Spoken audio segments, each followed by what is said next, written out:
Welcome everyone to the Ken Hill Podcast. I'm Ken Hill. My goal with the podcast is to share the techniques and habits of what the best motorcycle riders in the world do to thrive and survive in a sport that has consequences. Using my 20 plus years of riding and training at the highest levels, I want to make these techniques and habits accessible to every rider in the world. The podcast structure is deliberate. I don't have sponsors. The duration relative to many other podcasts is short, making it simple to listen multiple times, and I only release a new podcast when I feel I have something to share. I'm not cranking out podcasts because my sponsors say I need to. You listeners are my sponsors, and I appreciate the donations, which can be made via the podcast page on my website, khcoaching.com. And now, here's today's episode.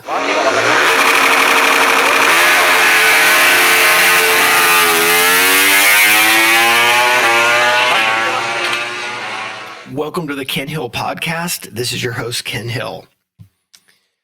All right, let's do a little housekeeping for this intro. And this is podcast number 92. Yeah, pretty cool. All right, so a little bit of housekeeping. I've had some people reach out to me wanting to read the full intro from what I did on that base Motopilot guide where I read out of it. And I have that up on the website. So if you go to the website on post, you'll see the full version of that. So added that. Everybody wanted that, so I think that's great. Second is, of course, yeah, you do more podcasts and you get some donations. So, funny how that works. And as everyone knows, these are. There's no sponsors, right? This is just me getting this information out there, and I do appreciate the donations. They do make it feel like there's some value there for me. So I appreciate the donations, and if that's something that you want to do, you can also go to the podcast section of my website, and there's a link. There's a link there to do it to donate. So thank you very much. Third thing is I am compiling questions right now, actually, for another AMA. Ask Me Anything. And you can submit your questions to kenhillpodcast@gmail.com. And I'd like to be able to get a few of those going. I've got enough questions already for one, but I'd like to kind of get a few more. So yeah, this podcast can honestly, it could be what you want it to be, but you got to submit some questions in there for me as well. So all right, this podcast. This one actually is one that is a little bit difficult to do in the podcast format. We're going to do our best to talk through it and explain it. But this podcast really has come from people confusing training with technique. And because at the sharp end, there's really the way you brake is the way you brake. Meaning, if you look at a brake graph, and we're going to go in and talk a lot about a brake graph, how the brake graph looks, beginning of it, the end of it, each side of the graph, it's just how it is. So, and it involves both aspects of what we're going to be talking about today. So we're going to dive into that, and I think it's easy to get caught up into, well, I'm this rider or I'm this rider. And really the reality is that we need to be adjustable. So the goal of this podcast is to bring this information out and differentiate between all these different sort of catchphrases that are out there, and realize, okay, how is it done at the sharp end? What are the report cards for it? And honestly, then how you can actually go execute it. So, all right, here we go with podcast 92. Should I be braking harder, shorter, or longer, lighter? Oof, I've had this one in my notes a long time. And it wasn't until I had a couple of experiences in the last few months on braking that I was like, okay, I got to finish this one. So I've got a lot of notes on this one, and hang in there because it's a pretty deep dive. So hang in there. So honestly, it's really, podcast is not necessarily the best the best way to be going through this, but you know what? That's what the podcasts are for, and the podcasts are here for you to start getting your brain going on these things and start getting your knowledge going. So that's why we're doing it. So I get this all the time. Which one is it, right? Harder, shorter, or longer, lighter? And interestingly enough, it seems to be broken down into two camps. I'm a late breaker, right? I break late and hard everywhere, or I break longer and lighter. So which is it? And the short answer is it's both. To understand why it's both, we need to understand why are we even using the brakes, and how the brakes should be used depends on the upcoming situation or corner, and that understanding that there's timing of braking. And that ultimately is the main point of reference for brake usage, brake timing. And how you apply those brakes is what allows you to have the proper brake timing. So let's start our deep dive. And for this talk, we're only dealing with the front brake. So, all right, why are we using the brakes? There's two main aspects of why we're using the brakes. And a lot of times this gets confused. A lot of times people think there's only one aspect. And of course, the first aspect is speed control, right? We got to slow down. And a lot of times it's thinking, oh, I'm only going to use the brakes for slowing. And yeah, of course, that's a huge part of what we're doing. You need to slow down, right? You need to control your acceleration. And I'm gonna pause right there. And I'm going to say that again, right? We need to control our acceleration. And if you go back to some of my previous podcasts, we actually talk about why using the brakes is so important for being able to accelerate better. So I just wanted to pause there for a second and talk about that. But I mean, really, that's only half the equation. The other half is direction control, controlling how we steer into and through the corner. And your bike is designed at the front for compressed at turn in, altering its geometry. Your bike will turn in less time and distance. Now, okay, you're thinking, well, great, that's awesome. What if I'm driving a car, right? Because this is about motorsports, and it's the exact same idea. Where, yeah, cars have got less suspension, of course, but you're still transferring weight, and it's very simple. If you've turned into a corner and you decelerate, what happens to your radius? It tightens up. Well, if you decelerate by the brakes, it will do a couple things. One, it'll decelerate in less time and distance. And two, it'll decelerate to the goal that you want, right? It's going to decelerate to achieve what is best for that corner. So this is why it is so important. So, all right, let's get into why they're used both ways. And, tracks typically don't have the same corner, right? Every corner is different, which is the beauty of our sport, right? And why it's so freaking hard. High-speed corners, tight corners, open, fast corners, 180-degree corners, big entry corners from high speed, right? They're all there. And if you're only a hard, short breaker, you're going to do well in some of these shorter radius corners, typically 90 degrees or less, that require a shorter overall brake zone.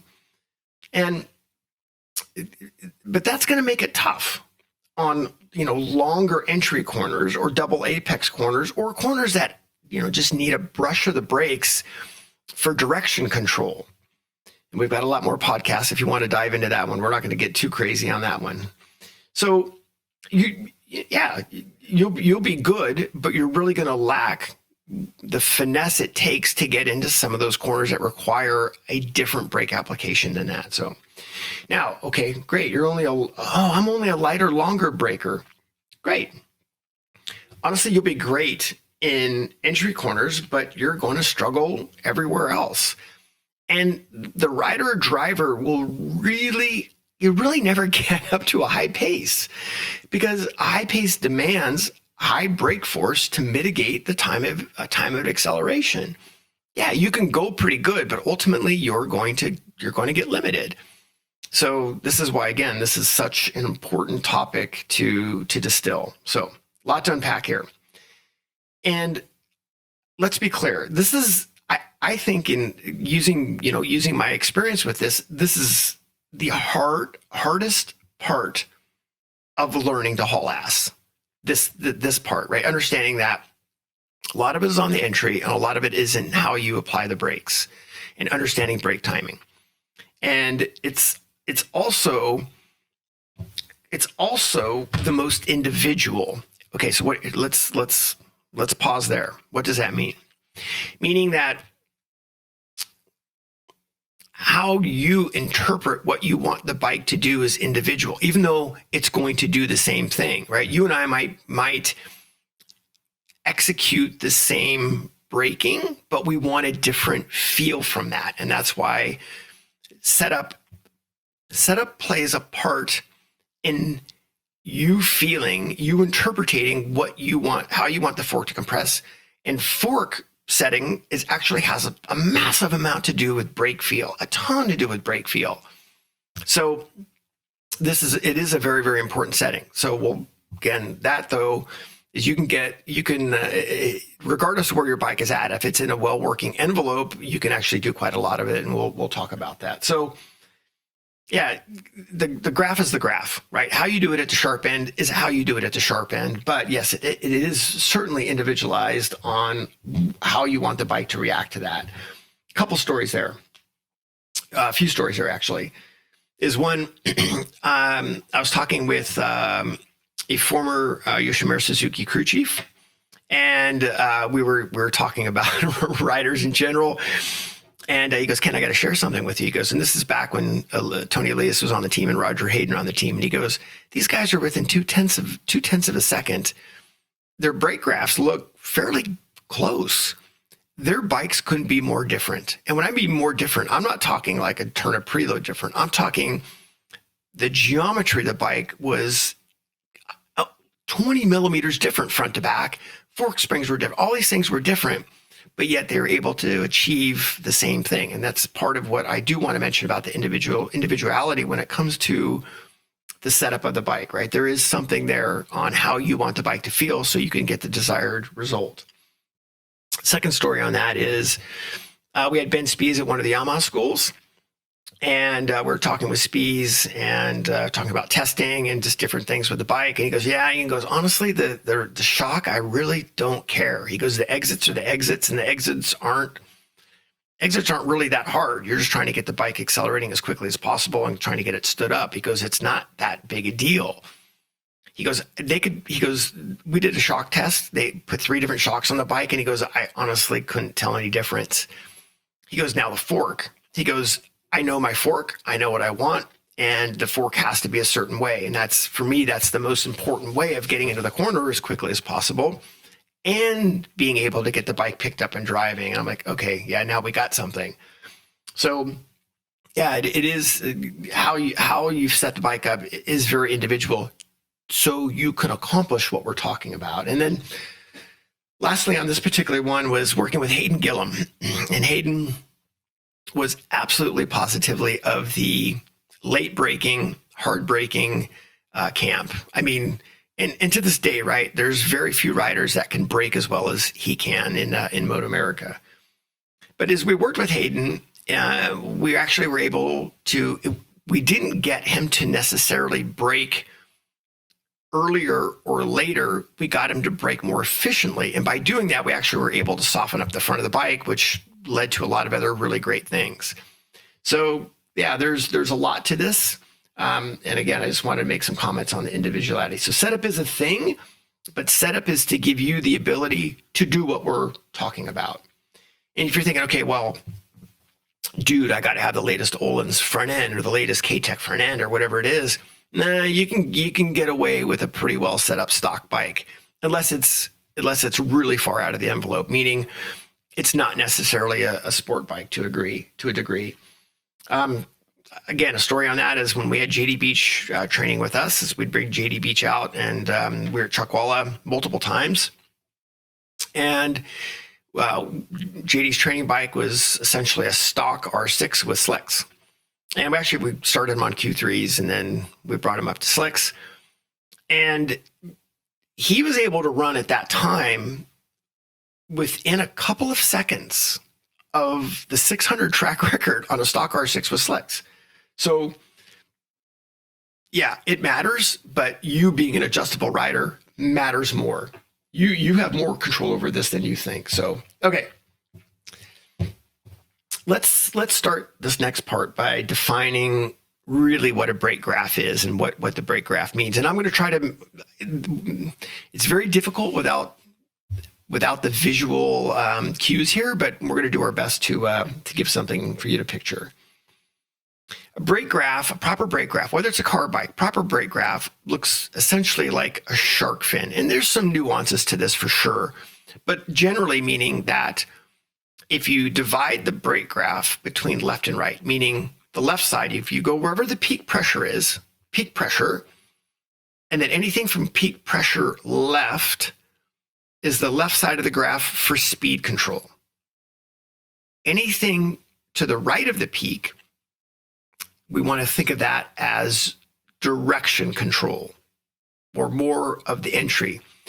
And that is where our conversation, all this comes together, meaning brake timing, right? The left side of the graph is we got to slow down, right? Got to slow down, got to mitigate our speed. The right side of the graph is typically right side of the graph, meaning the graph is coming down because we're starting our turn into the corner. We're going to be giving up brake pressure as we turn in. Oh my God, trail braking. And as we trail the brake off, that is now converted into steering the bike or steering the car where we want it to go. So that braking, we want to think of that as direction braking, right? Direction control. So left side of the graph is our speed control. Right side of the graph is our direction control. And that right there starts to hopefully open up your mind on the differences of the brake graph, why the brake graph is important, and why we call it brake timing, right? This is something that you think of it this way. If you walk into a room that has a light switch, you turn the light on and you turn it on and it's either on or off, right? And you're going to get whatever light that light puts out. There's no adjustment. That's sort of light switch braking, right? On or off. Well, we want to be able to adjust the light in the room to whatever we want. So first of all, if it's a rheostat, right? Adjustable, you just don't take the rheostat and flick it and then whatever light you get. No, you click the rheostat on and you turn it to the desired light that you want. And for whatever reason, no difference than what we're trying to accomplish with our brake graph. So let's dive into how do we know what braking style to use? And let's talk about some misconceptions here. Regardless of the upcoming corner, at pace, the left side of your brake graph is almost always the same, meaning it has a sharp rise to the peak that's needed for that corner. Why? Because we got to slow down, right? We have to slow down. And longer and lighter on the left side of the brake graph does not work. You brake early, the fork won't be in the right position, right? It won't be compressed correctly. Okay, wait, whoa, pause, hang on there. That said, we absolutely use lighter, longer on the left side of the graph for training. This is where we need to separate you being in a different camp, right? We'll use that for training. So what kind of training? Why? Well, the most important aspect of braking is where to let off, right? Where to let off. We need to establish where to let off so we can build the correct graph for that corner. Overslowing entries typically comes from an improper brake application. It's what I said about the light switch. Boom, boom, hope that's it. And if the rider or driver has too much too soon, they'll never be able to establish the correct end of braking point. So we in training will make someone who's braking, say, too much, too hard, too early, too soon, and then we will have them start being lighter and longer on the left side of the graph, pause, to establish the correct end of braking point. All right, that was a lot. But let me pause here with a story. So JD Beach, when JD Beach made the jump from 600s to Superbike, suddenly his braking became a big deal. To go at the pace that was needed to win at a Superbike race, right? The bike has got to be set up stiff enough to absorb all that force that he's putting into it. And I'm quite honestly, JD struggled initially with how much brake pressure because he was used to being able to finesse the 600 a little bit more easily. And suddenly a big step up with the 1,000. So when we would do track walks, or we would come up with our pre-race briefing, we would sit down with a track map, and I didn't have to worry about reference points with him. That's not a big deal. I didn't have to worry about some of these things with these tracks he's ridden for a decade. Instead, he wanted to know what his brake graph was supposed to be for each corner. So that way, when he went out and rode, he could shortcut what he was supposed to be doing. So he wanted to know what his brake graph was supposed to be before he rode. And I mean, that's how big of a deal this is. So yeah, that was definitely some work. The other thing that this does is, you're starting the process lighter, longer to get your into braking. Does it free up brain space? Man, is that a game changer on brain space. So how we use longer, lighter for training is establishing the end of braking, not rushing your brain, and establishing the correct entry speed. From here, and let's pause and reconnect with the brake graph. Okay, so remember what we talked about. As we go quicker, the left side of the graph's got to come up, but our right side of the graph actually still remains very, very intact, very, very, very much the same. And what ends up happening is, as we go quicker, the left side of the graph has to get steeper. So as we go quicker, the left side of the brake graph has got to sharpen, because we're trying now to, quote, brake later and mitigate our speed. Or in some cases, depending if you're on a different bike, it's not necessarily braking later, it's having more speed, and you have to have more force to be able to mitigate that. So the left side of the graph has to steepen, while the right side of the graph has to remain the same. So think about that, right? As you're going quicker, you're going to brake later, maybe you got more speed coming in. The left side of your brake graph will have to steepen, but the right side stays the same, because the right side, say after turn in, is what establishes your entry speed, your direction, and your end of braking. But the left side has to come up. And so this is where, again, we introduce, you start after braking harder and shorter on the left side of the graph, because you want to go faster, right? So, all right. How do different corners come into play? And it's simple. It all starts with the type of corner, right? Exit corner, entry corner, balance corner. We realize that at exit corner, the brake release or slow point comes before the apex. So start thinking about your brake release points for exit corners. Entry corner might be at the apex or after the apex, because it's an entry corner. And a balance corner is adjustable based on what you're trying to get out of it. Maybe it's something for competition, right? Racecraft. And honestly, this is all you really need to know, is where you should be letting off the brakes for what kind of corner it is. And of course, drawing the corner backwards is really drawing this backwards from your brake release point is what gives you your brake graph. Oh, what does that mean? Okay, let's take some examples here.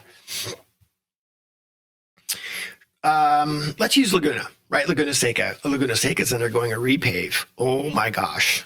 I can't wait for that one. All right, so turn 11 Laguna, right? So you're coming out of turn 10. It's fairly high speed. and you have a very, very tight, sharp radius corner. So the left side of your break graph comes up very quickly. It builds to its peak fairly quickly.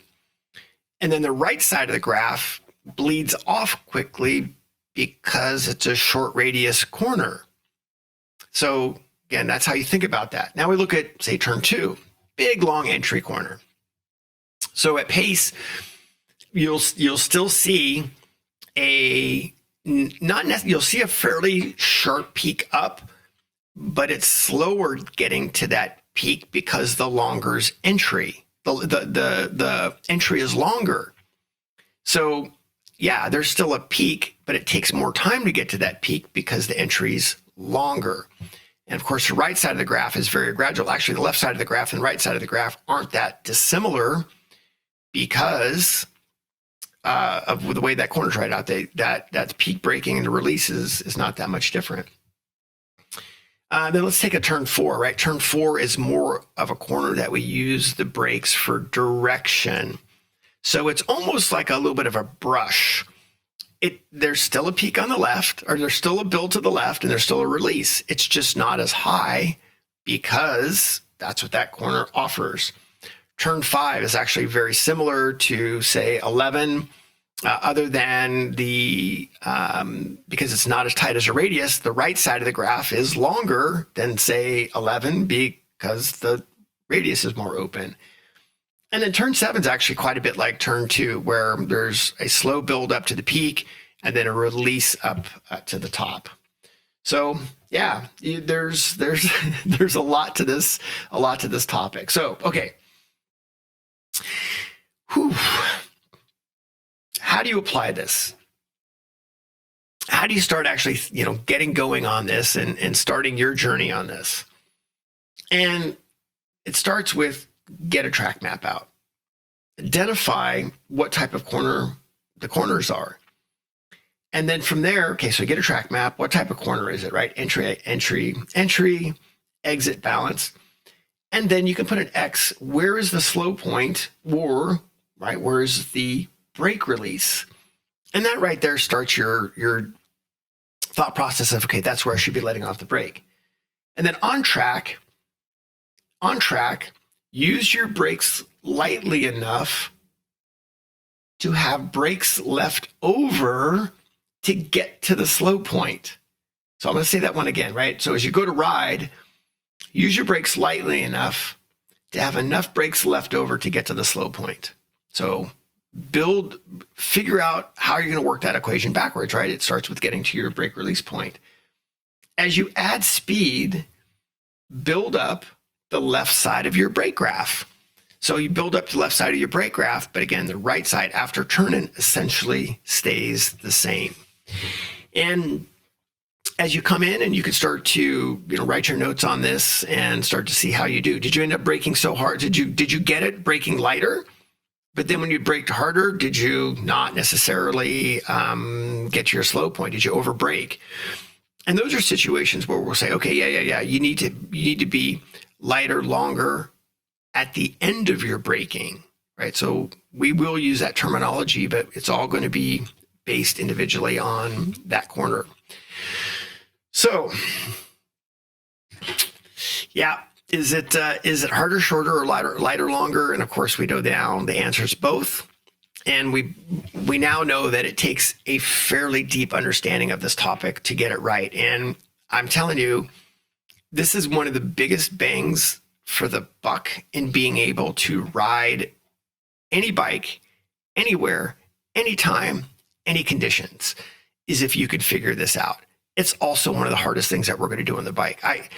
It's one of to haul ass. This is the hard one, but this is also what gives you in some ways gives you the biggest bang for your buck. So there you go. A lot to digest on this one, and I hope you enjoyed it. Ken Hill Podcast 2021, all rights reserved.